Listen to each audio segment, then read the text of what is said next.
And going back to what we just started with, I had the opportunity a couple days ago to speak with Specialist Damona's mother on the phone, and you can imagine the heartbreak that she's experiencing right now, not just with the loss of her 20-year-old son, but 15 years prior to that, had lost her husband to a training exercise when he was serving in the military as well. So just a tragedy for her. I know that the entire community, especially over in Bedford Lakes, has stood by her. They have been coming together because of this tragedy and really showing their respects to the family. And we're certainly doing everything we can, and I promised her to identify what had happened, to try to ensure that she has the closure that she needs, that the family has the closure that they need, and that we can make sure that we are investigating this to be able to prevent these types of tragedies from happening during training exercises or any type of situation as much as humanly possible. Those that serve us, we have a huge debt to them. And I think that that's something I've certainly seen over the course of my career. I was a civilian in national security. I worked out in Afghanistan alongside our armed servicemen and women. They helped keep me and other diplomats safe. They are constantly keeping us safe. And while I know that oftentimes we are thinking about the issues right in front of us, the issues that we'll talk about today, like healthcare, about taxes, about a lot of these different concerns that we have, but we do need to always remember that we have armed servicemen and women that are in harm's way every single day. That right now, out in Afghanistan, there are armed servicemen and women serving, defending us, who were in diapers on September 11th. That then, not only do we want to make sure they have everything that they need, and that they can come home as soon as humanly possible, but that calls upon us to really have those tough conversations with each other about what role should we be playing in Afghanistan, what role should we be playing in national security.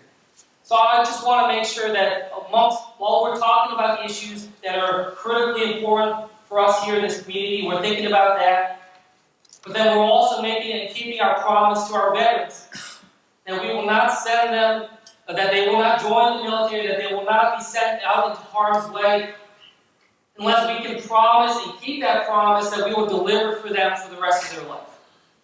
That we will be able to have the health care that they need, that they will be treated with the dignity and respect that they deserve. So I promise you, I'm going to do everything I can to make sure that we are improving and increasing the health care opportunities that you need here in the community, that you're getting the type of support that you need. And I think that that's something I'm sure I can speak on behalf of everybody in this room. Thank you for your service, and we will do everything we can to keep that promise.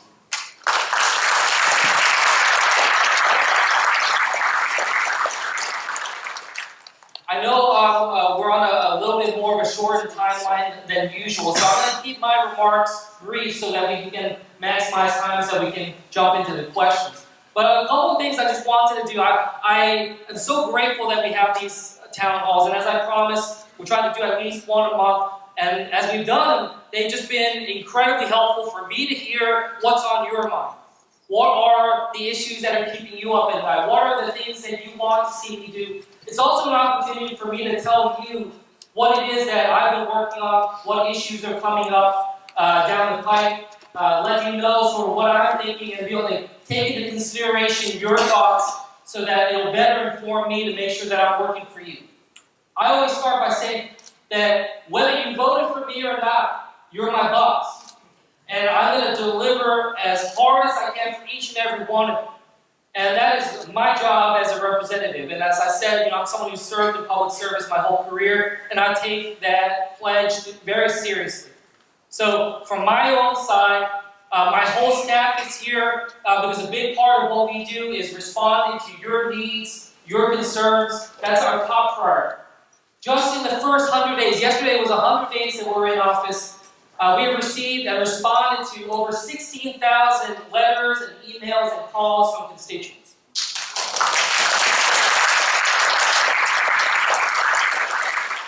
So please, don't hesitate to reach out now. We have an office right over in Marlton down the road, a town where I grew up. We're going to have one over in Willingboro that should open up in a few days, hopefully, and then one out of Toms River over in Ocean County. So these are the places where you can come, you can give us calls as well, we'll have all that information. But a lot of what we do, I'll tell you about the legislation and all the work that we're doing in Congress, but I also want you to know we're here for you for anything that you need. If there are issues that you have with Medicare, if there are issues that you have getting a Social Security check, if there's issues that you have in the community or even state level or local issues, we will work with you and do everything we can to try to help you get the answers that you need. So I just want to make sure you know that those resources are available, because oftentimes I'll talk about this and people will say, I didn't realize that I could call a member of Congress about this issue or that issue. So if you're questioning and you don't know who to call, please feel free to reach on out. The issues that I've been working on down in Congress are very much issues that I've heard from people in forums like this over the last 3 months. A lot of the concerns that people have about healthcare, about making sure that we're taking steps to lower prescription drug costs, that we're trying to make sure we're protecting Medicare when we see budgets being thrown out there that have hundreds of billions of dollars worth of cuts to Medicare. We're going to make sure we're stopping that and that your care is going to be protected. These are issues that I've heard about from so many people. For instance, on prescription drugs, that is the number one issue that I've heard about from people in this district, that they're paying $500 out of pocket. Some are even paying close to $1,000 out of pocket every single month.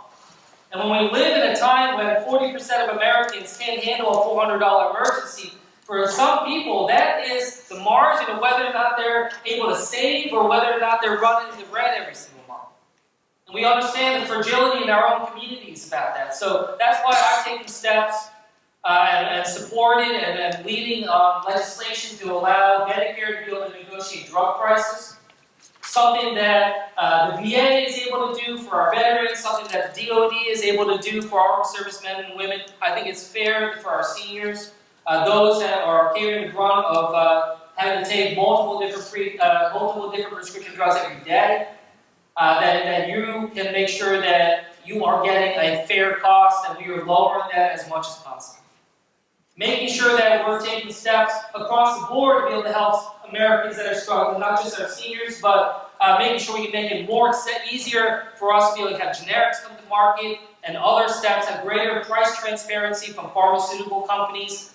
These are issues that I'm working on, and I hope that these are issues that are important for you, and I'm interested in hearing back from you on those. Just healthcare costs across the board. Obviously, we're going to make sure we're doing everything we can to strengthen Medicare, protect Medicare, but for those of you not on Medicare, we're trying to do everything we can to get costs under control. Lower costs because we know they're getting just far too much for so many of us. There is, what I always promise people in this district is I'm going to try to operate where the rubber hits the road. I'm really trying to think of tangible steps that we can deliver for you to be able to have relief right away. That's why the very first piece of legislation I introduced is a piece of legislation called the SAVE Act. This is a legislation that is trying to help New Jersey and other states set up state insurance exchanges. It's been proven that states that have these exchanges on their own are able to lower costs, be able to better tailor those programs for their own state. And this is something that I've worked with and co-authored with Republican representative, someone from the other side of the aisle, Congressman Fitzpatrick from Pennsylvania. I spent a lot of my time in the first 100 days sitting down, meeting one-on-one with different members on both sides of the aisle, and be able to try to make sure that every conversation that we think about and talk to each other about where are the areas where we can find some agreement. In this time of divided government,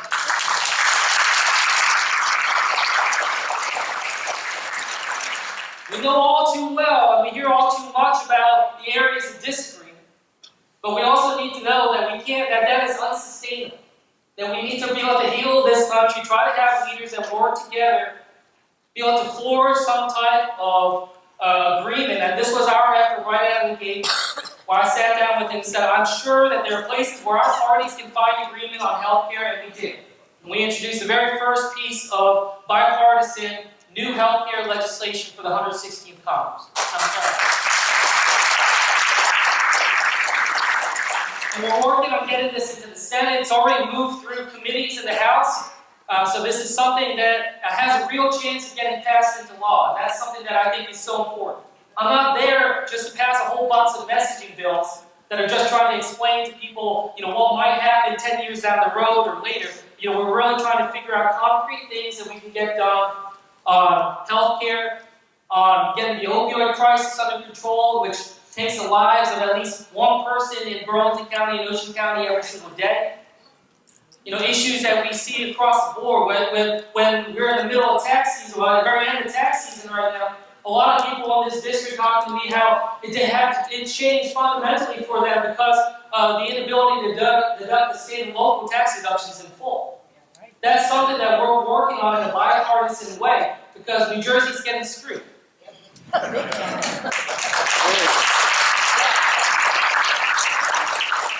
We already pay way too much in taxes. We already give way too much to the federal government. We only get back around 82 cents for every dollar we put into the federal government. That money's going somewhere. It's not coming back home to us. So these are the types of steps that I'm trying to work on to make sure that we can address this affordability problem that we have right now here in New Jersey, get that under control, and certainly use the levers that I can at the federal level. Some of those are working through my committees. I work on the Armed Services Committee and the Small Business Committee.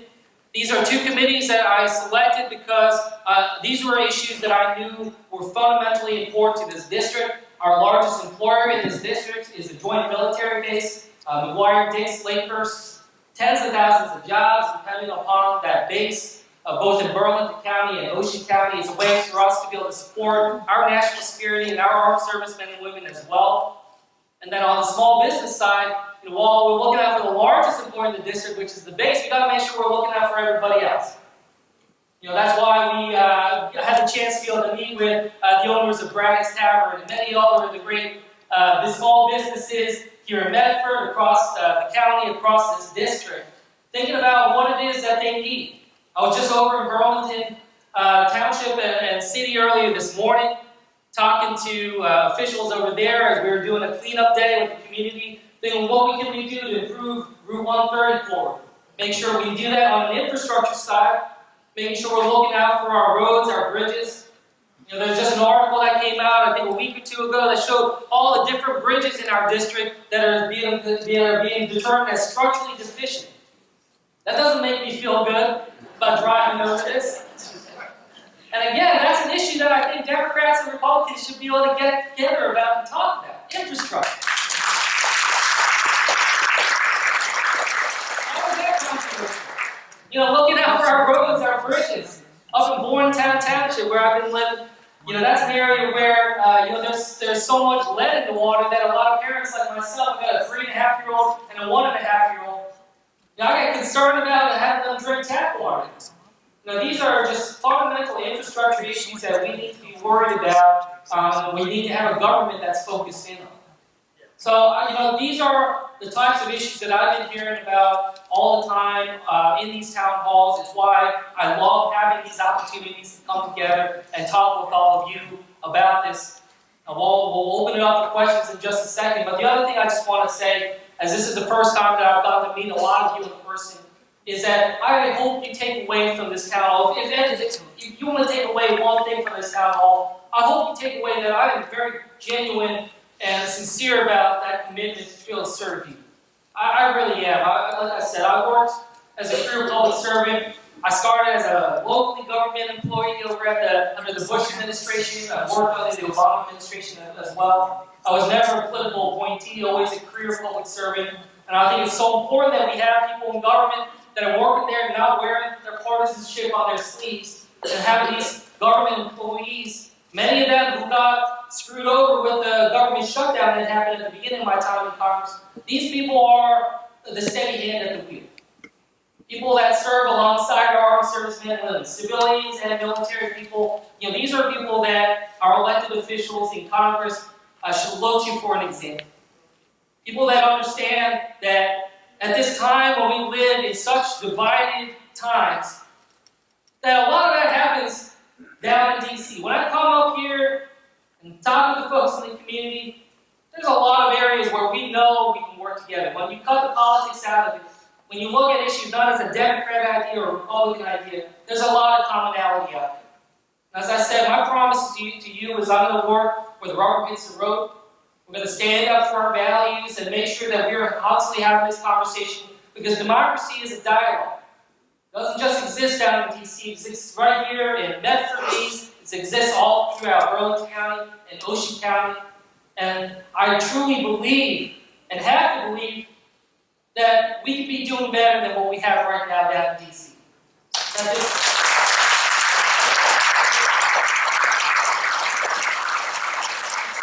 There are ways for us to have conversations with each other, make sure that we're talking to each other and living up to what it is that you need.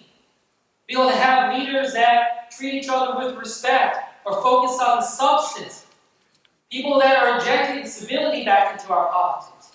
And I'll blame both sides of the aisle. There are problems on both sides of the aisle in terms of making sure that we're focusing on what's best for the American people. And I'll call out people in Congress on both sides of the aisle if they do things that I don't think is right. Because they're not my bosses. You are. So that's what we're going to be doing. While I pause there, we can open it up and make sure we get as many questions as we can into the mix. So please, let me know, Barbara, what it is that folks here are interested in. Okay, you've been touching on some of these already. I'm going to go right to the central part of this one. I don't think it's on. Can you hear her?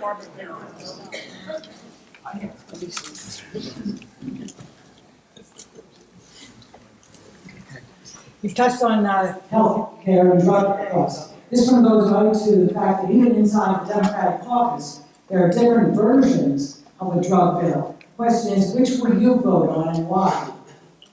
In terms of the drug bills, like the prescription? Lowering the drug costs. Yeah. So there are a couple different ideas out there. I mean, I'll be honest with you. I think we need to be taking close looks at all of them, and I've co-sponsored a number of them. As I said, I think a good place to start is allowing Medicare to be able to negotiate drug prices. So I'm signed on to that bill.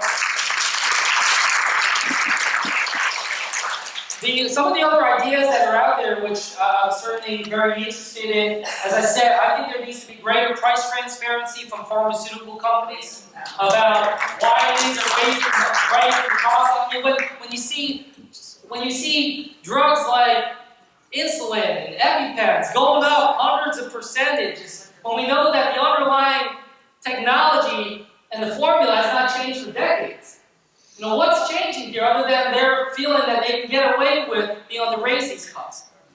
I mean, look, I want to treat some respect. I understand that some of the medication that's being produced, this stuff are incredible life-saving medication. What we've seen in the advances to be able to address hepatitis C and other types of illnesses and concerns has been incredible.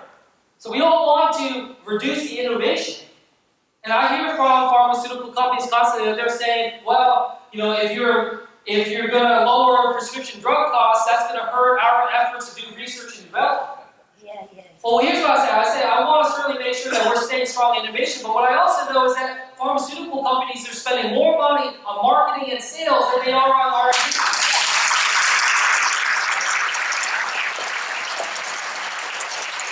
So I want greater price transparency. I want the justifications when they increase costs of drugs by a sizable amount. I want to make sure we can try to have as much as we can to the generics and biosimilars. Be able to make sure that you have your choice of medication that you want, but you can make sure that that's not going to break your bank. There are other proposals that are out there, but what I will say is that the reason why I emphasize this so much is that there are a lot of people on both sides of the aisle that are talking about this. You've heard President Trump talking about this as well. In fact, when he was a candidate, he supported the idea of allowing Medicare to negotiate drug prices. So, we're seeing that he's taking some steps forward. Which is Republican Senator Grassley is somebody that's been leading this effort over in the Senate. And he seems to be taking some steps that I agree with. And I'm glad that he's doing that. And I'm hoping that we can find that bipartisan support as soon as possible. Because look, we got questions and concerns about healthcare in this country, no doubt. And there's some bigger questions about where we're going to go as a country on healthcare, no doubt. But right now, we've got to make sure that we are trying to, during this time of divided government, that we are not just advocating our ability to make any decisions about healthcare. We can try to find some areas of common ground and agreement right now, while we also have that broader debate about where we're going as a nation on healthcare. I'm sure we can do both at the same time.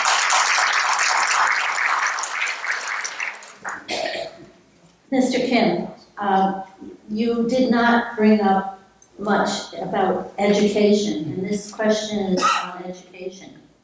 2 days ago, the Camden Public Schools announced the closure of 3 schools and the elimination of jobs in their district.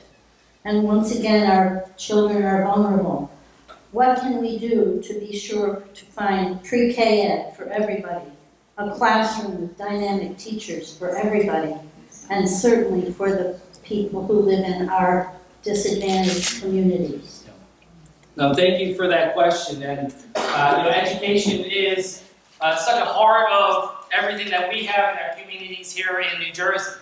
The reason why my mother is here today with us, my mother and my father chose to raise me here in South Jersey, raise me and my sister, is because of the great public schools. And I just think that for me, as somebody who went through kindergarten through 12 in the public schools in the New Jersey 3rd Congressional District, I owe everything in my life to that education. I really do. And now I stand before you as a father of 2 baby boys, the oldest one, a troublemaking 3.5-year-old, who's going to be eligible shortly for pre-K and kindergarten and entering the public school systems here in the same area where I grew up. And so I worry about these issues as someone who's been a beneficiary of the education here, someone who is a father concerned about where things are going, and certainly someone that understands that this is a cornerstone to our state. I'll tell you, when I travel around and when I talk to other members of Congress from other parts of the country, and I mentioned I'm from New Jersey, they say, oh yeah, you guys have good public schools here, right? It's part of our brand. It's part of what people know about us. Now they'll also say, you also got those high property taxes, right? And look, what I'll say is we're always going to do everything we can to control the costs of your property taxes and other taxes. But I also know that folks here in the community, we're willing to pay our fair share if that's going to the right purposes. If that's going to making sure our communities are strong and secure and our children are getting the top-notch education in the country.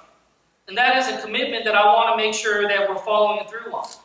There are a lot of issues at the state level. I know about how that funding is being distributed, and I've been certainly hearing about that from the Delaware River all the way to the Jersey Shore. I was just doing a reading over for a bunch of 4th graders over in Toms River, and that community there is terrified about what's going to be happening to the future of their schools, as dozens of teachers are on alert that they might have to get laid off, that there's concerns about how much money they're bringing in. So I'm making sure I'm hearing from all the different communities around about their specific needs, their concerns, making sure we're doing everything we can to advocate for that in Trenton. And also my effort to try to do everything we can to be able to make sure that education is a priority at the federal level. And I'll tell you that we can't make those assumptions.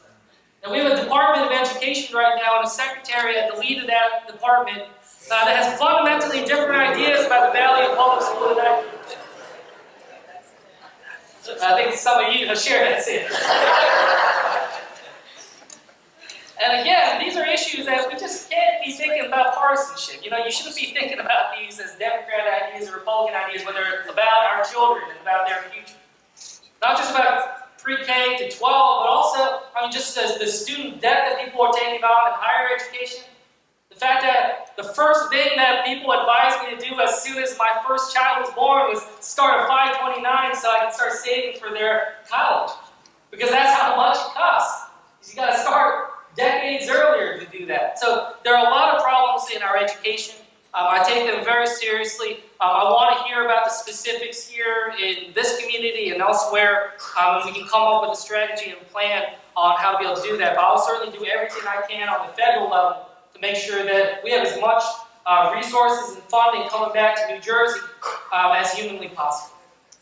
Excellent. How do you plan to support and address a family is grappling with dementia and the immense strain this places financially on our medical system and families. Yeah. No, that's a really good question, and this is something that's been that has really touched me personally over the course of my time in Congress. An issue very similar to this, I shared this once before, because a journalist once asked me if I'm enjoying this work, if I enjoy being a member of Congress when it comes down to it. And I shared with them this one story. When I was in my Marlton office, there was a knock at the door, we had an appointment. And I'll be honest with you, I didn't fully know, I have so many meetings a day, I didn't remember exactly which meeting was coming up next. And this brother and sister came into the office. And the two of them, roughly my age, sat down and started talking to me about Alzheimer's research and the need for Alzheimer's research and resources in our communities. And at some point I asked them, what brings you here to talk to me about this?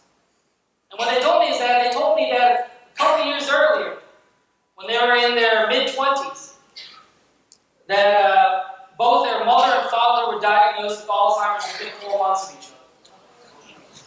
And the two of them, the brother sister, they were living out of New Jersey. The family's from Mount Laurel, but they were living, one in Philadelphia, one somewhere else. And they were saying, they're in their 20s, they're enjoying life, they're living with their significant others, they got a career, a job.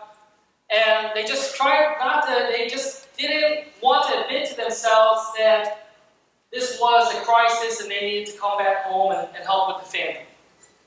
And they said that it was too late before they ended up making that decision, that the mother was too far gone for them to be able to engage with her in the way that they had hoped. And she descended very quickly and tragically passed. And now their father is starting to have some difficulties and starting to head downwards as well. And I was just, I was really touched by their story. This brother and sister are coming in, sharing the problems that they've had. They were admitting the mistakes that they had made, and they're trying to do everything they can to educate and inform families that are going through this on how to do it better. But they're also coming in and advocating on behalf of federal funding for Alzheimer's research. That they're still going through this as a family with their father struggling. But they are not just thinking about themselves. That they recognize and met so many other families that are struggling and thinking about future families that are going to be struggling, as we know that this is that Alzheimer's and dementia and a lot of these types of illnesses and problems are just getting worse and worse, and more people in this country have. So, a couple things here. They really hit the nail on the head, which is we got to make sure that we're funding the efforts to be able to address these and have those types of breakthroughs. I say this as a son of my father, who dedicated his whole life to trying to cure cancer and Alzheimer's at a lab over in Camden, New Jersey. I watched how hard he worked and how he understood the impacts that these changes can have. And we've already seen the benefits of some of this research in certain types of cancers and certain types of illnesses, how it's allowed people to be able to live longer and live fuller lives. And we got to make sure we're focused in on that.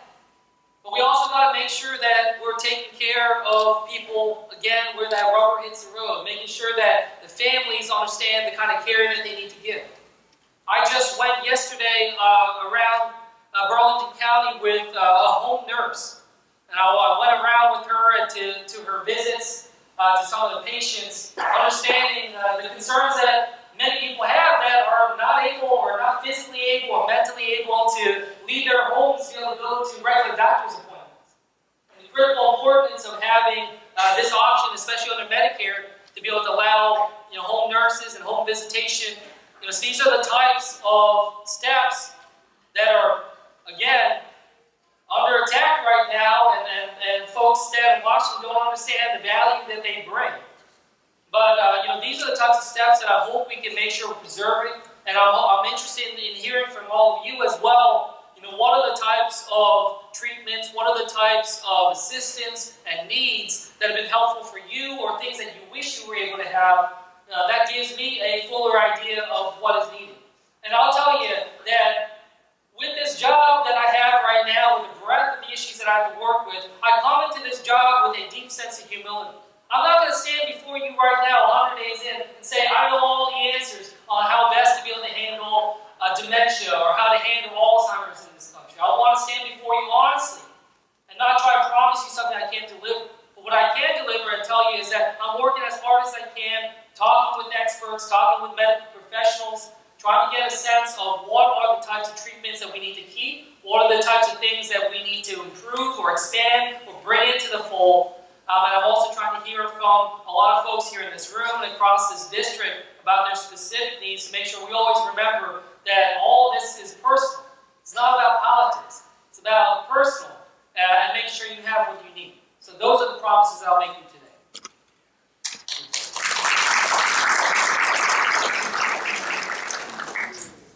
I'm going to read a question on another very broad subject, immigration. But this is specifically several questions referenced HR 1044 on highly skilled immigrants and their ability to get green cards in a timely way and to fulfill the wishes of people, families who are waiting and waiting and waiting for their loved ones to be able to come legally. And perhaps you can comment on how you see this might move forward. Yeah, happy to. So this is a really important issue. One that I've heard at I think the last 2 town halls that I've had. This question has come up. So this is about skilled labor coming into our country. That there are caps on workers coming in from different countries through this highly skilled labor. That so overwhelmingly affects India, workers from India and China, because there are many more people in those countries that want to come here than where those caps start right now. So I understand that. We certainly want fairness in our system in terms of when people are able to come. We certainly want to make sure that we are able to keep, especially people that are educated in our countries, people that have best education that are out there. We certainly would have an interest in our country in retaining some of those skills if that's something that we can have here. People that are working hard. So what I promised at the last town hall is that we look into this, have the conversations with the different co-sponsors, which we have. I certainly want to make sure we're working to be able to make a fairer system across the board, not just with this issue, but across the board with immigration. One thing that I want to make sure that I'm doing is, as I said, this is something that if this bill passes, it would certainly help highly skilled workers coming in from India and China. The issue that I want to just make sure I have a grapple on before I fully sign on is, how is this going to impact workers from other countries as well? So that's kind of where my process is right now. I'm trying to do my due diligence and making sure that, again, the operative word here is fairness. And that I want to make sure that we can do this in a way that we're not going to just pass this bill and then all of a sudden have people from other countries or other skill sets now saying, now this is unfair for me. So it's incumbent upon us that we have leaders in Washington that are not just rubber stamping things that are coming by their desk, that they're taking a close look. For those of you who have gotten to know me, I think you've come to see that I'm somebody that doesn't shoot from the hip. I'm somebody that is deeply pragmatic about the steps that I want to take, especially when it comes to making laws in the United States Congress. That is a responsibility upon me that I take very seriously. There's not a day that goes by or a moment that goes by where I don't recognize that I work a job whose job description is in the Constitution of the United States. And that responsibility put upon me, given to me by you, the constituents of this district, it's important that I take steps very carefully and deliberately. So I certainly agree with the sentiment of that bill and the people that have come and talked to me about this. We want to have that fairness. I just want to let them know we're working through a few more things, getting a little bit more data. I'm happy to talk to them in our offices here or down in DC about this and hear more about this from different perspectives. but that's where things stand right now. The modernization of the nuclear triad is estimated to cost $1.2 trillion over 30 years. This exceeds, for example, the cost of the Affordable Care Act. The administration now proposes an additional $300 billion to recreate intermediate and battle nuclear weapons banned 30 years ago by Ronald Reagan and Gorbachev. As a member of the House Armed Services Committee, will you support a defense budget that includes both modernization and restoration of these short-range weapons? So the easy questions are coming out now. I'm glad this is raised because this is a really important issue. We've been working on this in the Armed Services Committee quite a lot because it is one of the most expensive line items that there is in terms of our nuclear arsenal. I'm going to be very brutally honest with you right now. I don't see why any country needs to have thousands of nuclear weapons in this day and age. You know, this is something that needs to be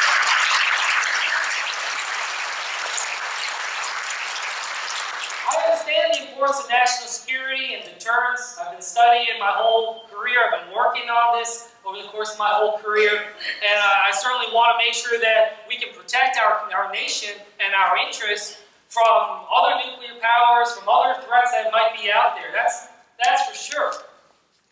But investing $1 trillion+ to build more nuclear weapons right now, when we already have many, I think is very dangerous.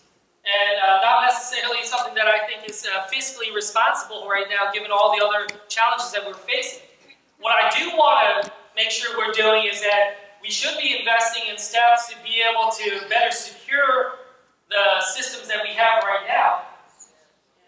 When we had a hearing about this and I was listening to some of the issues that were raised, I mean, there were incidents where our nuclear weapon systems just kind of blacked out for a period of time. No one knew exactly what happened. You know, there are problems with, with the Minutemen system that we have that I don't feel like that program is secure when we understand the types of cybersecurity threats that we have right now and all the problems that we have in terms of how these deliveries would occur. So I certainly want to make sure that we are secure with the arsenal that we have, that this is something that is modernized in that way for us to be able to maintain that. But I don't think we should be investing in growing that arsenal right now. I think that walking away from some of the treaties that have been out there is a very dangerous sign. And we certainly don't want to re-engage in sort of a new arms race when we already know that we have a chaotic global environment right now. So that's where I stand and believe. I'm always happy to listen to folks that have other perspectives and points of view. But I think what we can all agree upon is that when it comes to nuclear weapons, we need to be very careful about this. And when I hear when I hear people saying that we should be moving forward with low-yield nuclear weapons and other nuclear weapons technologies that are, decreasing the blast capacity of a nuclear weapon, I said, look, it's still a nuclear weapon, right? And we got to be very careful about that. I don't want people to be thinking that this is some slippery slope where all of a sudden we can start using nuclear weapons in certain tactical ways. We still got to recognize that it's a nuclear weapon. We're the only nation on the face of this planet that has ever deployed one. And we understand the responsibility that comes with that and the destruction that is wrought from that. So we need to be very careful about this, and I assure you, in the Armed Services Committee, I'm taking that very seriously, and we're going to work on that through, and I'll be very upfront with you all about that as the budget process moves on.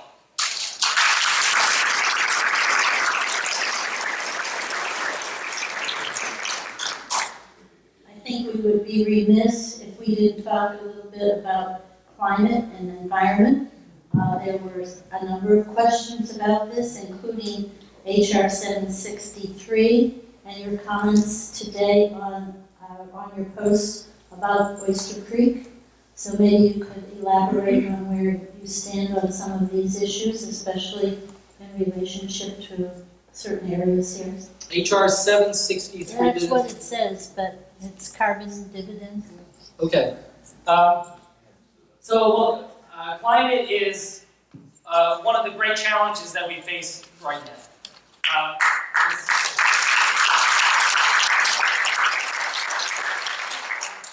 I've always referred to the issues that we face as a national security crisis.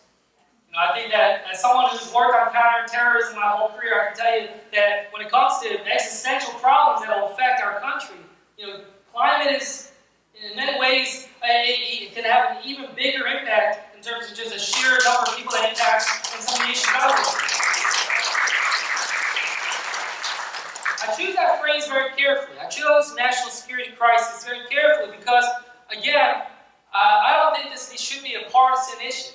I don't think this should be a political issue. I don't think people should think, when they hear the phrase climate change, I don't want them to think that that's a Democratic idea or a progressive idea. It's a threat that faces all of us.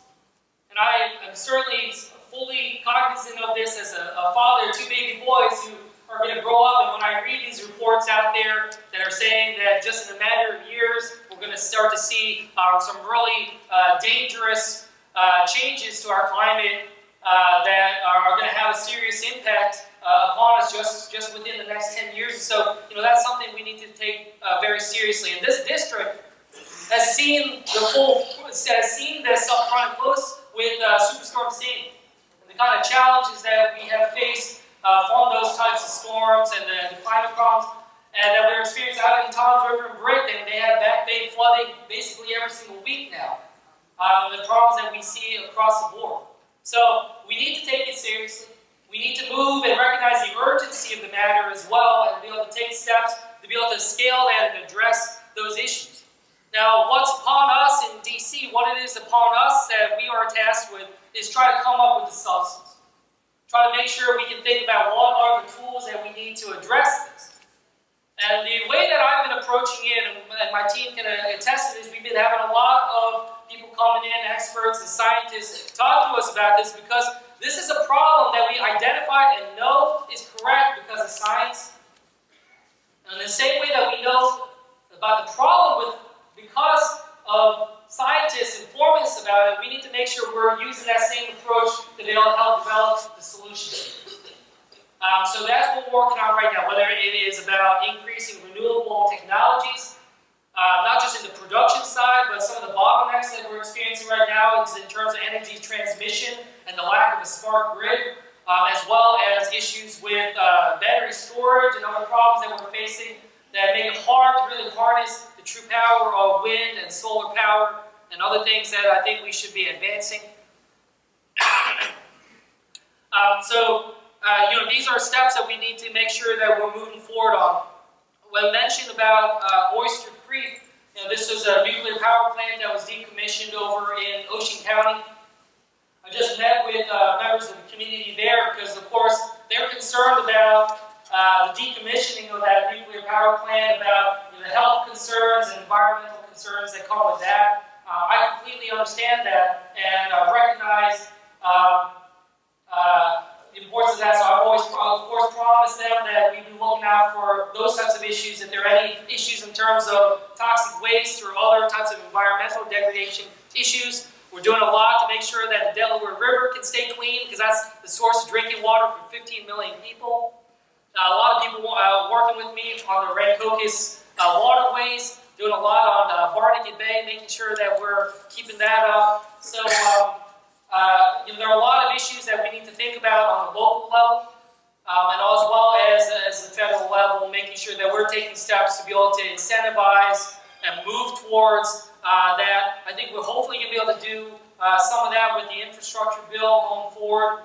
Thinking about that in terms of ways that we can help do resilience efforts with our own communities, like raising roads, securing our buildings, as well as hopefully developing a smart grid that'll be able to handle this going forward. So those are the steps that we're taking. But I want you to know this is an issue that's critical importance, one that I'm focused in on a lot. And I think that there's a lot that we are doing, whether on the innovation side, as well as the energy side and the environmental protection side, that are going to be able to help bring these tools to bear. You get a big water? Oh, you get it. Yeah. Water. I'm going to stand with two questions. The first one may be simply a yes or no, but the other one is longer. The first one is this: is the Postal Service privatized? Not while I'm there in Congress.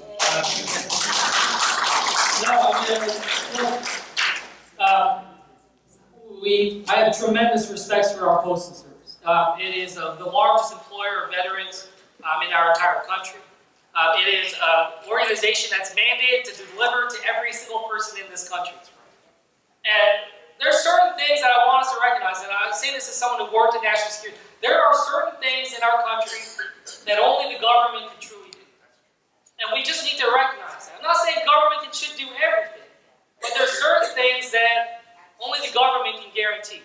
And in terms of making sure that every single person, no matter how remote place that you live in this country, that you are able to get the mail and be able to communicate and be able to get the information you need, that's something that we know if it's privatized is not going to happen. We know that because right now, UPS and FedEx every single day delivers a whole pallet of things that they want the United States Postal Service to finish off and deliver to the actual doors. So we know that that's not going to happen. So we certainly want to make sure we're protecting our Postal Service, that we're not going to privatize it. We're ensuring the workers there that are working hard to make sure that we're staying connected.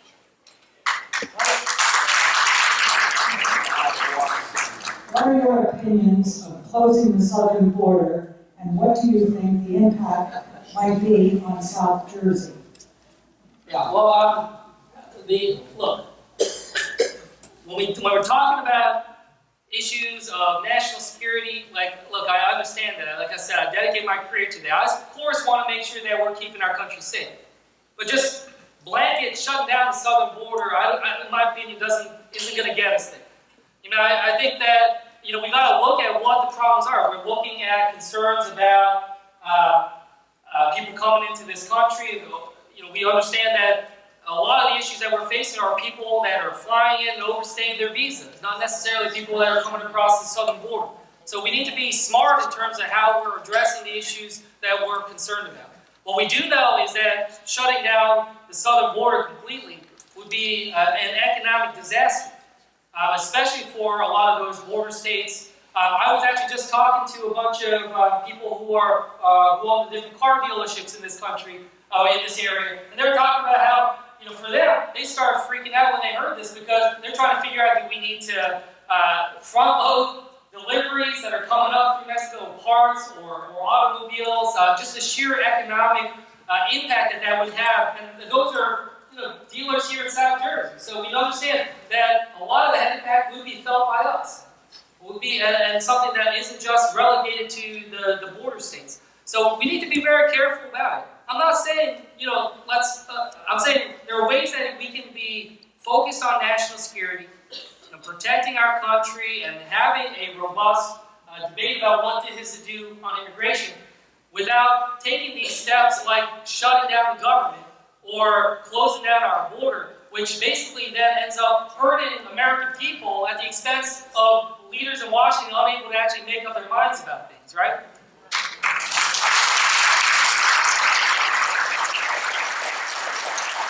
In Congress, we should be having an adult conversation about immigration and coming up with a compromise and dealing with these issues.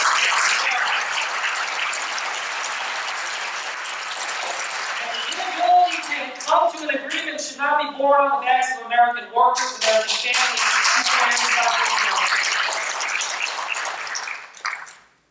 This will be our last question.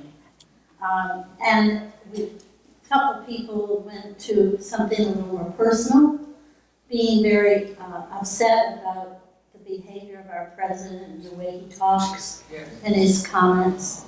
And so one question is, have you met President Trump in person? And if so, how does he come across to you?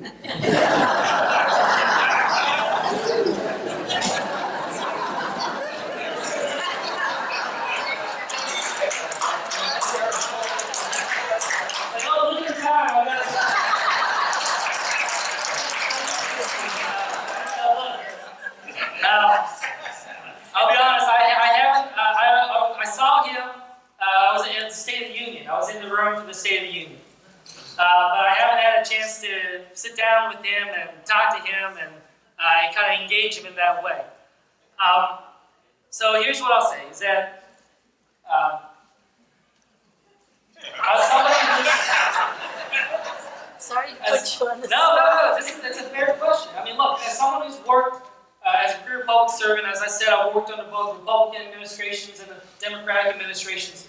I'm somebody that has a deep respect for our institutions of government. I think that our institutions of government, as laid out by the Constitution, are what's going to get us through any problems that we face. And we understand that as divided as our country is right now, there have been times in our country's history that have been far more divided than we are now, right? And what has kept us moving forward and helped us move forward is that two things. One is our institutions, making sure that we continue to strengthen those and believe in them. And two, making sure that we have people stepping up to be able to make sure that we understand that we can't assume we're going to have a good government. We've got to fight for it.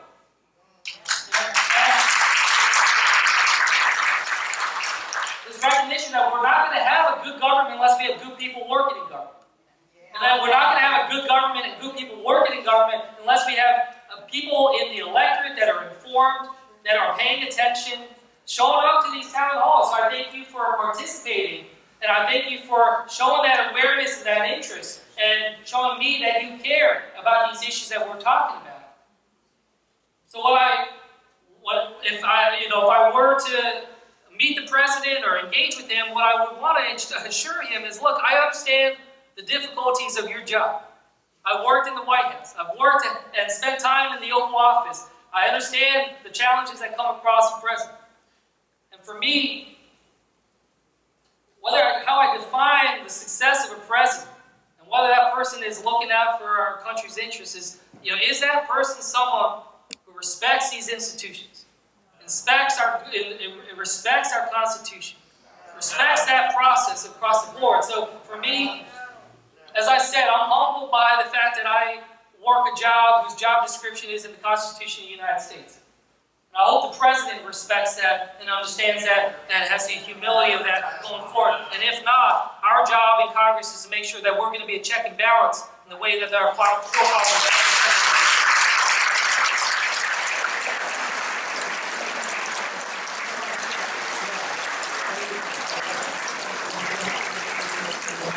So this is exactly what our congressman is calling for, opportunities for us to engage with him.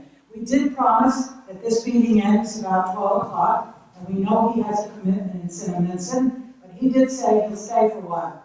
Before he takes any more questions, though, I'd like to say to those of you who have other commitments, you're free to go.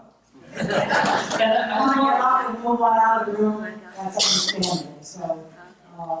Yeah, so thank you. And again, just once again, Barbara and everybody in the Medford Leeds community, thank you so much for hosting me here.